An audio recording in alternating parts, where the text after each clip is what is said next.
তার জন্মদিনটা নিশ্চয়ই কিন্তু তিনি বিশ্বব্যাপী কোনো বিধানসভা কেন্দ্র এবং তার প্রাসঙ্গিকতা কোনোদিন হারাবে এবং তিনি বলেছিলেন যে মানবতার ধর্ম কিংবা মানবের সেবার যে ধর্ম সেটা আমরা যে ধর্মের তার চেয়েও উঁচু স্তরে।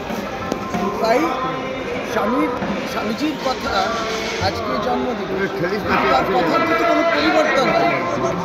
এবার হয়ে যায় যে এখানে আপনি দেখবেন বিভিন্ন শাখা সংগঠন রাজনৈতিকভাবে এখানে আপনার মিছিল ইত্যাদি করছে, যারা স্বামীজির দর্শন,